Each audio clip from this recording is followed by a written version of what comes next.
Hi guys, welcome back to Telugu world YouTube channel. Subscribe చేసుకొని వాళ్ళు ఎవరైనా ఉంటే సబ్స్క్రైబ్ చేసుకోండి. ఈరోజు ఇంట్రెస్టింగ్ టాపిక్తో మళ్ళీ వచ్చాను. బీహార్ అంటే క్రూర వ్యక్తిత్వం ఉన్న వ్యక్తులు, కరుడుగట్టిన నేరగాళ్ళు, 50కి 100కి ప్రాణాలు తీయడానికి కూడా వెనకాడని క్రూరులు. ఒకప్పుడు అంటే 20-25 సంవత్సరాల క్రితం బీహార్లో కొన్ని ప్రాంతాల్లో గ్యాంగ్ వార్, నక్సల్ యాక్టివిటీలు ఎక్కువగా ఉండేవి. నేరాలు ఎక్కువగా ఉన్న వ్యక్తి బీహార్ నుండి వస్తున్నాడు అంటే చాలు మనలో చాలామంది భయపడతారు. బీహార్ అంతా అలాగే ఉంటారేమో అని అనుకుంటుంటాం.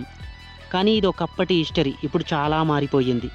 నితీష్ కుమార్ ప్రభుత్వ పాలనలో బీహార్ గతంలో ఉన్న భయంకరమైన పరిస్థితుల నుండి గణనీయంగా మెరుగుపడింది. లాండ్ ఆర్డర్లో ముఖ్యంగా చాలా మార్పులు తీసుకొని వచ్చారు. గ్యాంగ్ వార్లు, హింసాత్మక ఘటనలు తగ్గించి క్రైమ్ రేటును అదుపులో పెట్టారు.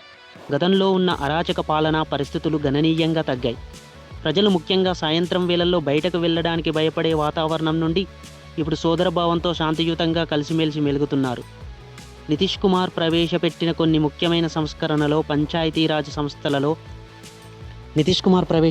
సంస్కరణలో మహిళలకు అధిక ప్రాధాన్యత ఇచ్చాడని చెప్పవచ్చు. పంచాయతీరాజ్ వ్యవస్థలో 50% రిజర్వేషన్ను కల్పించి వారి సాధికారతకు, అభ్యున్నతికి దోహదపడ్డాడు.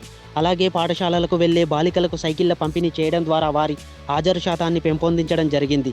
మహిళలకు విద్య, అలాగే అన్ని రంగాల్లో కూడా అభ్యున్నతికి తన వంతు కృషి తాను చేశాడు.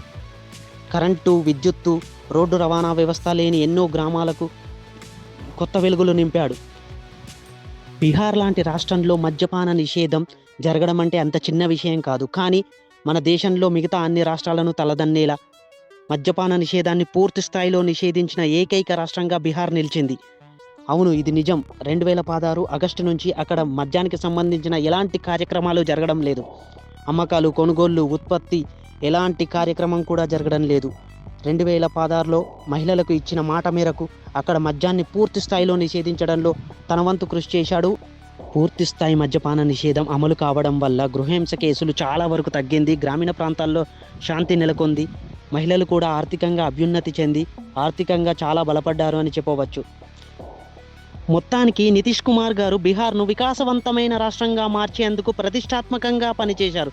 తద్వారా ఈరోజు వెలువడిన ఫలితాల్లో 10వసారి కూడా తనకు పట్టం కట్టడానికి ప్రజలు ఏమాత్రం వెనుకంజ వేయలేరు. దాదాపుగా 200 సీట్లతో భారీ మెజారిటీని అందుకోబోతుంది ఎన్డీఏ కూటమి. తద్వారా 10వసారి ప్రమాణ స్వీకారం చేయడానికి నితీష్ కుమార్ గారు సంసిద్ధంగా ఉన్నారని చెప్పవచ్చు. ఈసారి ముఖ్యమంత్రిగా అయ్యాక బీహార్కు మరింత సేవలు అందించి దేశంలోని బీహార్ను అత్యున్నతమైన స్థాయిలో నిలపడానికి తన వంతు కృషి చేయాలని ఆశిద్దాం. మరో మంచి కంటెంట్తో రేపటి వీడియోలో కలుద్దాం. మిస్ అవ్వకుండా ఉండాలి అంటే please subscribe to our channel the Telugu world.